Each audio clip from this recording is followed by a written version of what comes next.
하나님 말씀 구약성경 사무엘상 25장입니다.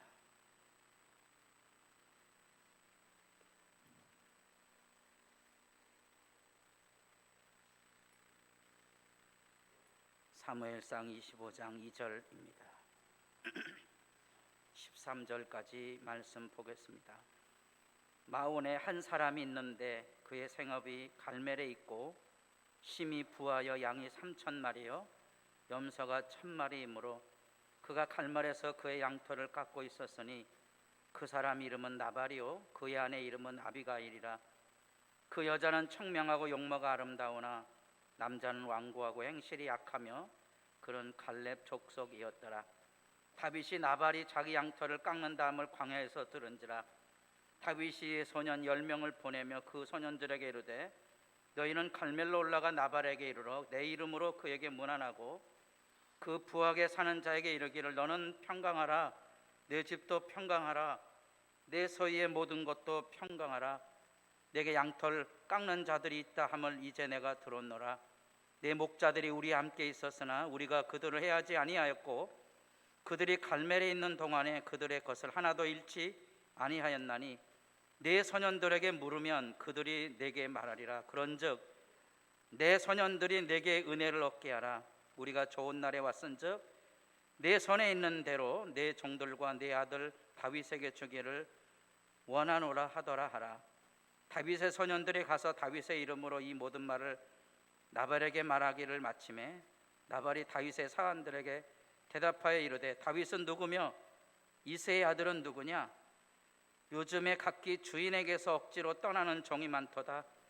내가 어찌 내 떡과 물과 내 양털 깎는 자를 위하여 잡은 고기를 가져다가 어디서 왔는지도 알지 못하는 자들에게 주겠느냐 한지라. 이에 다윗의 소년들이 돌아서 자기 길로 행하여 돌아와 이 모든 말을 그에게 전하매. 13절 다 같이 보겠습니다. 다윗이 자기 사람들에게 이르되 너희는 각기 칼을 차라 하니 각기 칼을 차매 다윗도 자기 칼을 차고 400명 가량은 데리고 올라가고 200명은 소임을 곁에 있게 하니라. 아멘.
오늘은 종교개혁 기념주일입니다.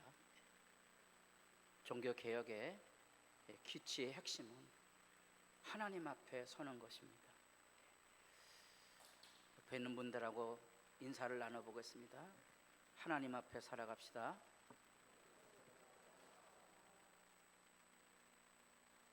하나님 앞에 사는 삶, 어떻게? 오직 예수 그리스도의 피의 희생을 통하여서만이 우리는 하나님을 만날 수 있습니다.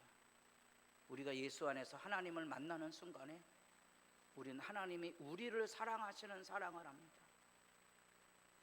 하나님이 우리를 사랑하시는 그 사랑에 자유함이 있어야 육체의 욕망에 매달려 살아가는 안달과 염려와 다툼과 분쟁의 어둠의 망령에서 자유로울 수 있다는 것입니다. 지지고 볶고 살지 마십시오. 그건 세상의 방식입니다. 우리 어제 장로님 기도하신 대로 슬픈 소식을 접했습니다만, 이전부터 우리 아이들이 어린이집에서 할로윈 데이 그 서양 귀신 문화를 왜 우리는 그렇게 안달을 하고 쫓아갈까가 참 아팠던 거예요. 기독교 축제는, 기독교 예배는 드려지지 못하고 젊은이들이 방황하는 모습 앞에 교회가 뭐 하고 있느냐? 교회는 왜 생명을 주지 못할까? 자다가 졸다가 가는 예배를 우리가 드리면서 우리가 이 세상에 하나님이 살아계신다고 말을 할 수 있을까? 가슴 저미는 사건들입니다. 이미 90년대 초에 강남 서초구 1번가에 100만이 몰려든다고 그래요. 100만. 그 작은 동리에 거기 맨 술 먹고 마시고 즐기는 거예요. 그 교회, 서초동 사랑의 교회가 1만 명의 교인들을 가지고 있는데 세상에 빛이 되지 못하고 있는 그 안타까움의 탄식을 들어본 적이 있습니다. 우리는 지금 이제 역사서를 읽어가고 있습니다. 삶의 이야기를 듣고 있는 거예요. 이게 뭐 거창한 얘기를 하고 있는 게 아니에요. 우리들이 일상 안에서 살아가고 있는 삶의 이야기를 하고 있는데, 우리는 과연 거기서 하나님과 내가 얼마나 하나님 앞에 기뻐하고 즐거워하는 삶을 살아가는 것일까? 하나님이 지으신 만물을 우리가 아름답게 즐거워하고 누리며 살아갈 뿐 아니라 세계가 해결하지 못한 게 있어요. 그게 뭔고 하니 사랑과의 갈등과 아픔이에요. 지지고 볶는 문제는 세상이 해결하지 못한 거예요. 세상이 그것에 대해서 온갖 해결책을 만들어냈지만 하나님을 부정하는 순간에 해결책이 없는 거예요. 근데 교회가 사람을 사랑하고 평화하는 그 일에 빛이 되지 못한다는 것이 안타까운 거죠. 안타까운 거예요. 교회가 교회당 안에서 사람을 사랑하고 평화하고 함께 즐거워하는 삶을 살아가는 그 생명운동들을 열어가지 못한 이 역사 앞에 책임이 심각하게 우리에게 다가와 있다는 사실입니다. 역사를 움직이는 거대한 힘이 뭔지 아십니까? 죽음이에요. 죽음이라는 건 다운 거 아니에요. 미워하고 다투고 싸우는 거예요. 결국 그 욕망의 길에는 허무가 기다리고 있거든요. 그래서 여기 어르신들은 다 먹고 사는 생존 문제 때문에 고통받았던 아픈 경험이 있잖아요. 제게도 이제 옛날 청춘이 있었습니까? 저긴 청춘이 없었어요. 그 이전의 세대는 더 왔겠죠. 그럼 이제 어르신들 사고서, 야, 요즘 먹을 것도 많아, 공부도 시켜줘. 옛날에 학비가 없어서 학교에 못 가는 아이들도 많았다고 다 그런데 너네들은 뭐가 고민이냐, 그렇죠? 이해가 됩니까? 젊은 세대는 젊은 세대에 많이 가지고는 고통과 아픔이 있는 거예요. 돈을 많이 가졌다고 해서 돈 문제 걱정 아니하고 사는 게 아니에요. 건강하다고 다 평화로운 삶을 사는 게 아닌 거예요. 속을 들여다보면 교회를 다닌다고 해서 다 예수를 믿는 게 아닌 거예요. 그 사람이 누구에게 끌려다니고 사는가? 하나님 앞에 자유를 입고 사는가? 그 힘을 구별하셔야 돼요. 우리가 이제 종교개혁인데 여기 생명이란 말을 했어요. 생명을 살리는 일을 해야 되거든요. 거대한 베드로 성당을 짓는 일에 그게 하나님의 영광이라고 생각됐던 거예요. 우리도 그런 생각하고 있지 않나요? 자기 업적을 만들어 놓고 큰 교회를 짓고 이게 하나님의 영광이 동일한 생각이에요. 우리 부모들이 야 멋있는 직장 생활을 해야 돼, 이것을 자녀들에게 막 강제하는 거예요. 그게 출세하는 거야. 이게 성공하는 거야. 그래서 아이들을 짓누르는 거예요. 그래서 여기저기 과외로 시달리게 하고 그런 것들로 인하여 자유를 찾아가게 하는, 그게 아닌 거예요. 생명이 아니고요, 그거는 죽이는 일이거든요. 종교개혁은 바로 생명에 대한 얘기를 하는 거예요. 하나님이 우리를 사랑하시는 그 복음으로 돌아가자. 다시 돌아가서 사람을 사랑하고 평화하는 법을 우리가 함께 일구어 가자. 그게 종교개혁의 기치이거든요. 그런데 그 하나님의 생명의 말씀으로 돌아가려면 하나님과 마주서야 됩니다. 살아계신 하나님과 마주서야 되는 거예요. 어떻게 하나님을 압니까? 예수님의 십자가를 통하여서만 우리는 하나님을 아는 거예요. 하나님 무슨 신비한 존재가 아니고, 어떤 분들은 꿈속에서 어떤 분이 나타나셨는데 허연 수염을 가지고, 우리 하나님 허연 수염 가지고 계신가요? 그러면 이제 여러분들이 물어보셔야 돼요. 민증이 있으시냐고. 하나님 누군지 확인해야 될 거 아니에요. 이런 말하면 사람들 다 웃어요. 대부분의 사람들이 하나님을 찾지 않거든요. 하나님이 어디 있습니까? 하나님이 여기 교회에 있어야 되거든요. 우리 찬송 안에도 당신의 얼굴을 보니 누구 얼굴을 봐야 되죠? 하나님의 얼굴을 볼 수 있는 믿음의 교제가 있어야 되는 거예요.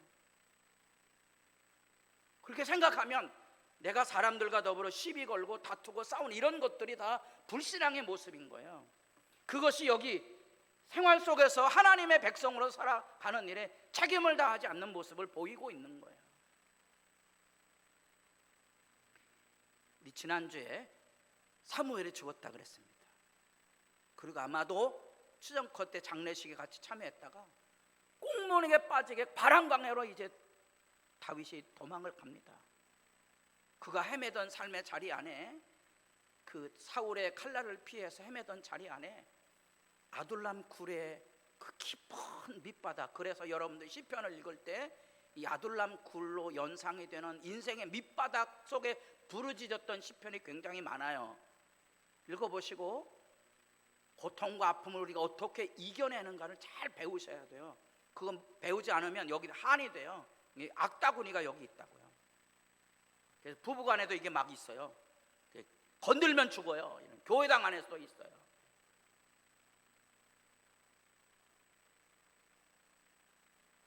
아이들도 있어요. 아이들도, 어린 아이들도 무서운 악의 상처와 고통과 아픔을 이 마음에 품고 있는 거예요. 그런데 그 아둘람 굴을 통하여서 다윗은 하나님을 찬양하는 법을 배우고 기도하는 배웁니다. 하늘에 해가 뜨는 영광을 보고 배우고요, 달이 지는 그 아름다운 안식을 다윗이 만나게 됩니다. 그러면서 이제 다윗이 그 깊은 수렁을 극복해 나갑니다. 그래서 사울을 죽일 수 있는 기회를 만났을 때 사울을 죽이지 않습니다. 그리고 25장이에요. 26장에 또다시 사울을 죽일 수 있는 기회가 나와요. 우리가 지금 그 장면을 읽어가고 있는 거예요. 이 사울의 위협 속에 다윗이 차츰 그 깊은 고난의 여정 가운데 자기를 잘 추스려서 지금 믿음 생활하고 있는 거예요. 그런데 그 안에 오늘 문제가 일어나는 거예요. 그 문제가 뭔고 하니, 조금씩 자리를 잡아가면서 다윗이 지금 13절에 가보면 처음에 다윗에게 아둘람 굴에 왔을 때 몇 명 왔었다 그랬죠? 400명이에요. 지금 얼마나 됐어요? 600명이 된 거예요. 이게 쫓겨다니는 신세인데, 도망자 신세인데 숫자가 불어난 거예요. 그리고 제법 이제 힘을 키울 수 있는 군대를 형성할 만큼 13절에 가보면 다윗이 열받아서 자기 사람들에게 이르되 너희는 각기 칼을 차라. 그래서 400명이 칼을 찹니다. 다윗이 칼을 차고 이렇게 전쟁한 경험은 없거든요. 성경에 이렇게 명시적으로 안 나와요. 근데 여기는 명시적으로 이렇게 딱 나옵니다. 칼 차! 400명 다 준비시켜서. 누구 잡으러 가는 거예요? 나발을 잡으러 가는 거예요. 무시무시한 거죠. 무시무시한. 그런데 400명만 데리고 200명은 소임을 곁에 둡니다. 제법 재산도 모한 모양이에요. 예전에 용병으로 갔을 때 시글락에 사람들을 남겨두지 못하였다가 아말렉 족속으로 인해 아내와 재산을 다 빼앗긴 적이 있거든요. 그러니까 이번에는 이방 족속하고 싸우러 가는 것도 아닌데 먼 거리를 떠나는 것도 아닌데 200명은 남겨둡니다. 그리고 이제 다윗이 이제 위기의 순간을 만나게 되는 거예요. 그 위기의 순간이 뭔가 하니 이 나발이라는 사람이 여기 보니까 얼마나 거부였는지, 옛날에 우리는 그 사람 재산이 얼마나 많은지, 우리는 뭘로 평가를 하는 거니? 땅이 얼마나 있느냐, 집이 얼마나 비싼 아파트를 가지고 있느냐 평가하지요. 옛날에 구약시대 이 시대 때 그 사람이 돈이 많냐 적느냐는 양과 소가 얼마나 있느냐 하거든요. 여기 밝히고 있잖아요. 양이 3,000마리. 보통 그 목자가 양을 돌볼 때 기본적으로는 한 30마리, 아무리 많아야 50에서 100마리거든요. 일반적으로 30마리 키우면 한 가족이 먹고 살아요. 그럼 여기 지금 몇 배나 되는 거예요? 보통 사람의 100배나 되는 부자예요. 이 거대한 부재가 갈멜 지역에 유지가 돼서 양털 깎는 달이 된 거죠. 양털 깎는 날은 최소한 이제 산 등성이 또는 양털을 깎는 넓은 마당 같은 데에서 양털을 깎거든요. 축제예요. 이때는 뭐 해야 되는 거니? 가난한 이웃들에게 인심, 선심을 베풀어 주는 거예요. 다윗은 이 유다 광야로 지나다니며 사울에게 쫓겨다니는 상황 가운데서도 이 유목민들, 유목을 하고 양을 치는 그런 목자들과의 관계에 분쟁을 일으키지 않았고 그들에게 힘을 가지고 무언가를 삥땅같이 무언가 자리세를 뜯지 않았거든요.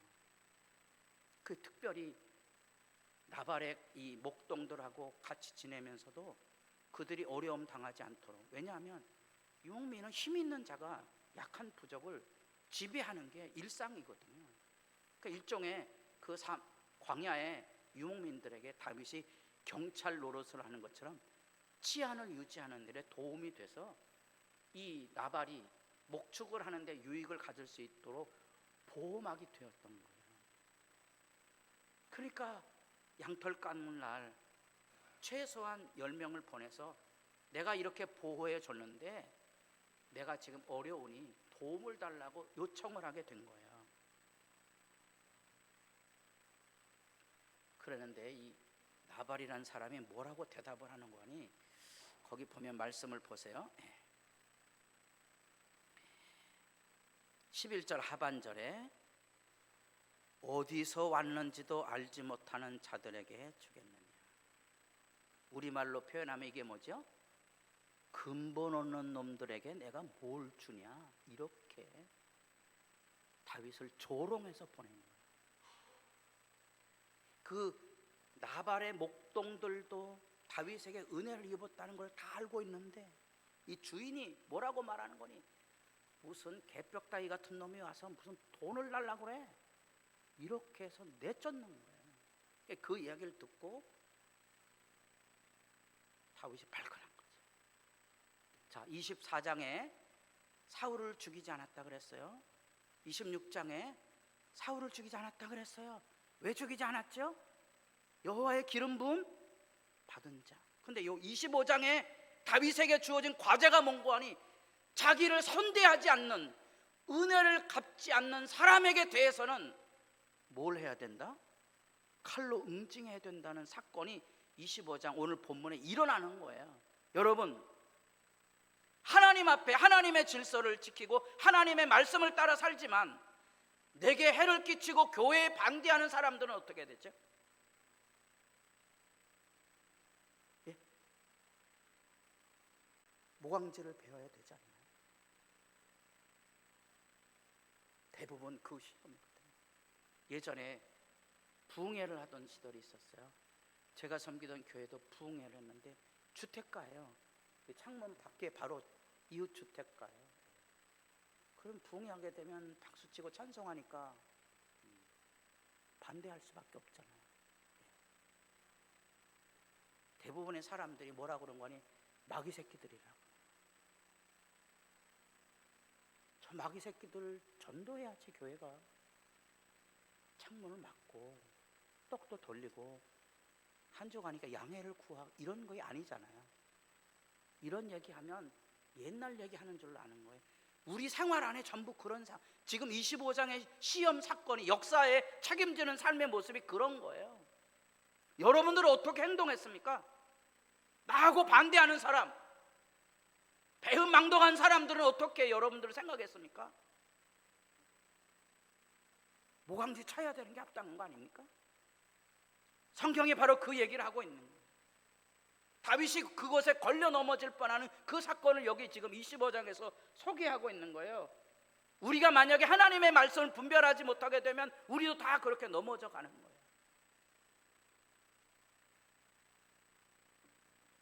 엄마하고 아빠하고 왜 싸우는지 알아? 엄마는 어려운데 참 고생했는데 아빠가 은혜를 몰라주는 거야.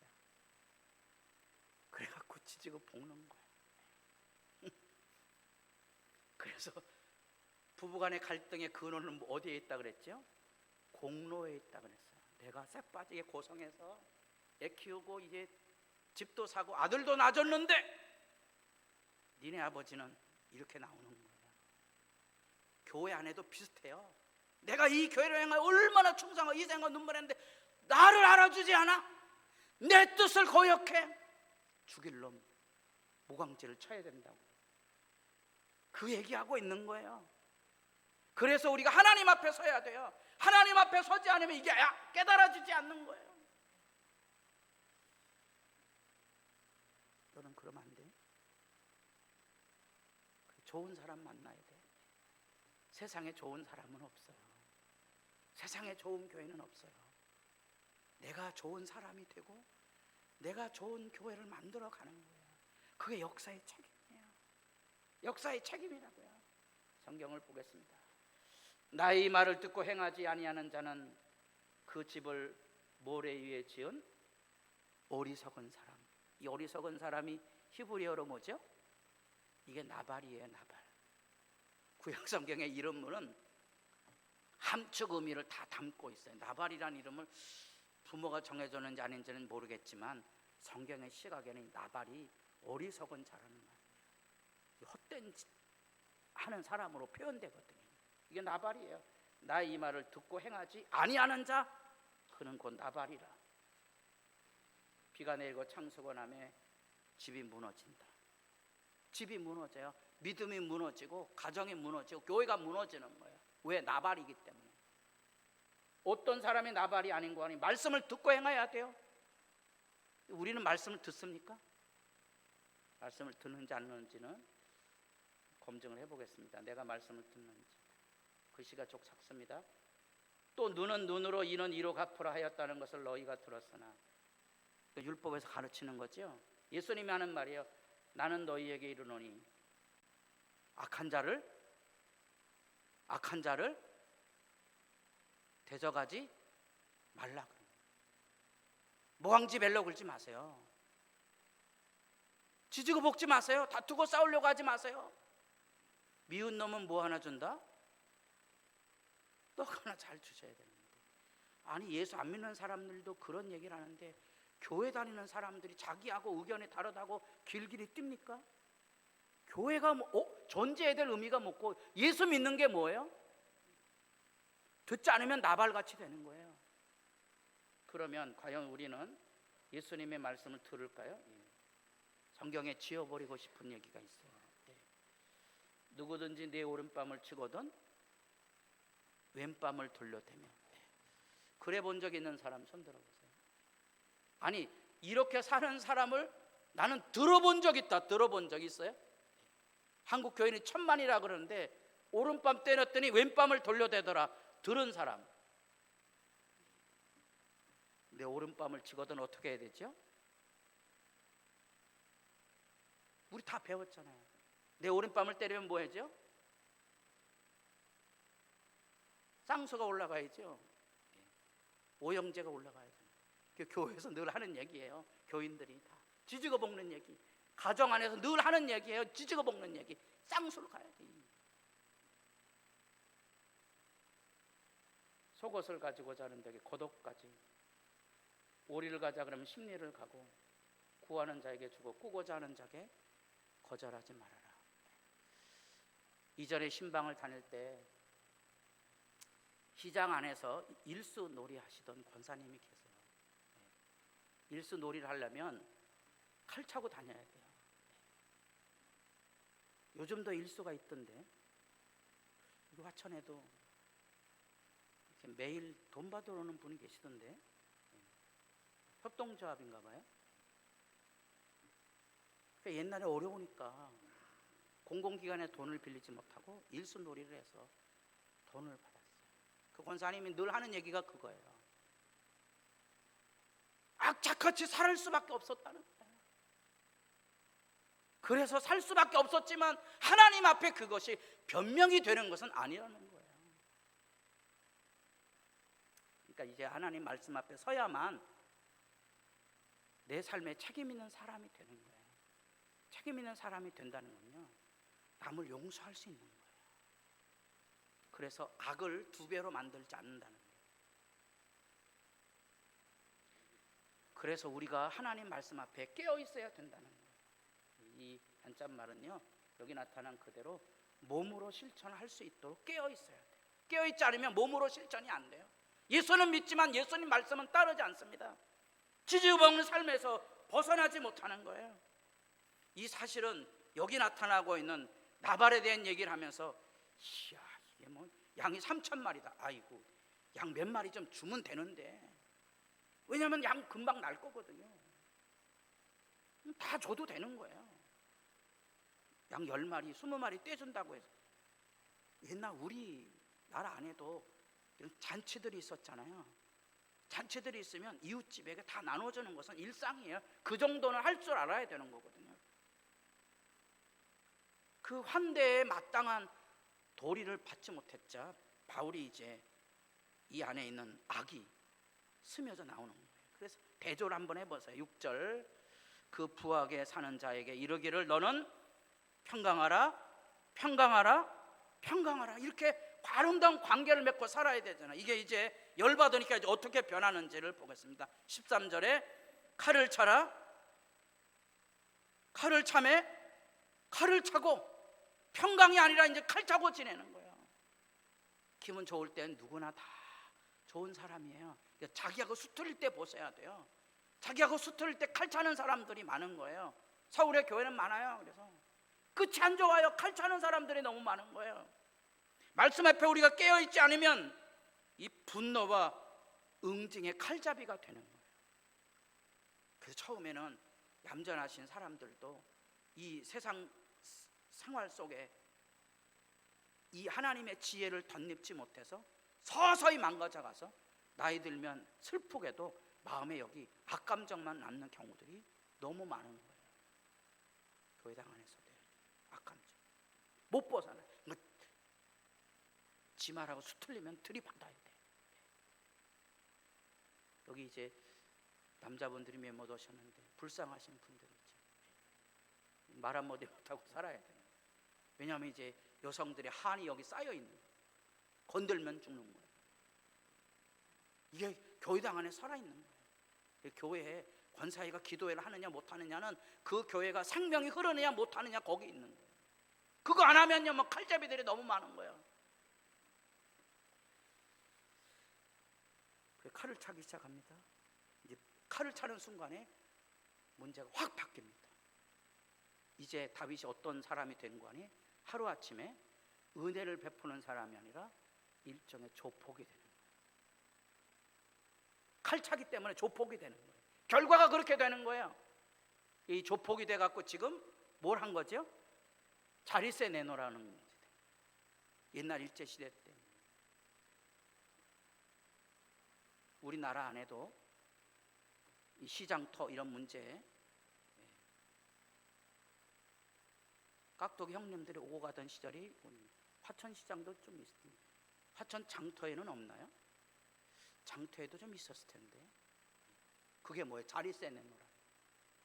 이 다윗이 그 모양으로 변질이 돼버린 거예요. 처음엔 순수한 관계였었는데 이제는 조폭 관계가 된 거예요. 삥땅 뜯는 게 된 거지. 이게 선한 일이 나중에 이렇게 하면 변질이 돼요. 교회 모든 행사 안에 돈이 들어가는데 이게 자칫 은혜로 열어지지 않으면 그 다음에 이게 삥땅과 같은 현실이 되어버리고 말아요. 무서운 거예요. 그래서 우리가 하나님 말씀 앞에 경각 깨어 있어야 돼요. 그런 마음에 이르기를 나는 흔들리지 아니하면, 자기는 잘났다는 거야. 잘못한 거 없다는 거야. 마음이 이렇게 오만한 사람들은 입에 뭘 달고 사는 거 아니? 저주와 거짓과 포악이 충만, 뒤지고 볶는 거예요. 그래서 그 혀 밑에는 뭐가 있다고요? 자네와 죄악이 있는 거예요. 걸리면 이게 막 쏟아져 나오는 거예요. 이게 실제 이야기들이에요. 우리가 하나님 말씀 앞에 깨어있지 못하면 이 어둠의 망령에 우리가 지배를 받게 돼요. 그래서 역사가 이렇게 흘러가는 거예요. 여호와의 말씀 앞에 서지 않으면, 교회가 하나님의 말씀에 등불을 들고 서 있지 않으면 여호와의 말씀이 7번 단련하는 것 같도다. 여호와여 그들을 지키사 이스라엘로부터 영원까지 뭘로 지켜요? 말씀을 지키는 거예요. 말씀을 잘 가르치고 교인들이 하나님 말씀으로 일어서야 돼요. 만약에 이 말씀을 지키지 않으면 비열함이 밭을 이루게 되고 그 안에 악인들이 일어나는 거예요. 우리 사회 안에 대통령이 사회 지도자로서 잘못 써서 난 문제가 되는 게 아니고 국민들이 비열하기 때문에 바른 대통령을 세워 갈 수가 없어요. 그런 아픔들을 여러분 생각해 보셔야 돼요. 비열함의 텃밭 안에 악인들이 막 일어나는 거예요. 내 개인적으로도 만약에 하나님의 말씀 앞에 서지 않으면 내 생활 곳곳에서 악의 실체들이 막 들고 일어나는 거예요. 그래서 우리가 졸지에 은혜를 베푸는 사람이 아니고 칼잡이가 될 수 있다는 거예요. 조폭이 되는 거예요. 지맘하고 다르면 딜이 받는 거지. 성경의 전례를 보겠습니다. 이에 요셉의 주인이 그를 잡아오게 가더니 그 옥은 왕의 채소를 가두는 곳이었더라. 다 같이 보겠습니다. 요셉이 옥에 갇혔으나 칼을 갈고 있더라. 그렇잖아요. 왜 옥에 갇혔죠? 배경을 잘 모르세요? 보디발 아내의 유혹 앞에 자기는 아무 잘못 없는데 누명을 쓰고 뒤집어 써고 옥에 갇힌 거예요. 자기 잘못 없잖아요. 요셉이 감옥에서 뭐 했죠? 칼을 갈지 않았다는 거예요. 여러분 칼 갈지 마세요. 요셉은 칼을 갈지 아니하고 하나님과 함께하는 삶을 사는 거예요. 그러니까 세상을 살아가는 방식이 있어요. 칼 들고 설치는 방법이에요. 그건 어둠의 망령이고요. 그거는 악을 2배나 키우는 거예요. 절대로 사람하고 지지고 볶거나 다투지 마세요. 그건 악을 키워가는 것뿐이에요. 이게 이제 오늘 종교개혁 기념주일 루터가 비텐베르그 성당 안에 망치로 95개 조항을 하나님의 말씀에 대답하라고 조항을 걸었던 그 기념 청동문이 여기 이렇게, 원래는 이렇게 청동으로 만 게 아니고 95개 조항을 로마 교황청을 향하여서 못을 박아서 대답하기를 원했던 거죠. 칼 드는 게 아니에요. 루터는 말씀 방망이를 들었던 거지요. 말씀 방망이. 예레미야 23장 29절에 하나님의 말씀이 방망이야 불 방망이 같지 않느냐. 사람을 바꾸는 방법은요 하나님의 말씀 안에 세우는 거예요. 세상을 바꾸는 방법은요, 하나님의 말씀을 전하고 가르치는 거예요. 하나님 말씀 앞에 사는 길은 하나님의 말씀을 듣는 거예요. 과연 우리는 생명의 말씀을 따라 은혜의 손길을 가지고 세상을 칼로 모가지를 치는 칼잡이 사회가 아닌 사랑과 평화의 관계를 이루며 살아가는 사람이고, 여러분 행복한 사람이 되십시오. 여러분 행복한 사람이 되셔야 됩니다. 모든 사람들과 더불어 평화를 이루며 생명을 일구는 사회, 그게 종교개혁이 가지고 있는 기치입니다. 기도드리겠습니다.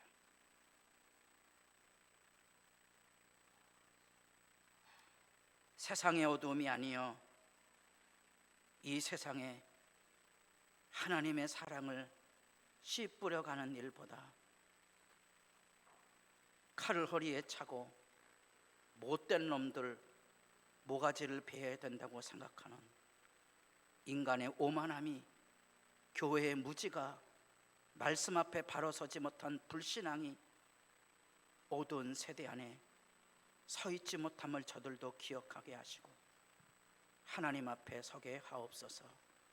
하나님 앞에 예배하는 자가 되게 하시고 하나님의 말씀 앞에 서게 하옵소서. 예수님의 이름으로 기도드립니다. 아멘.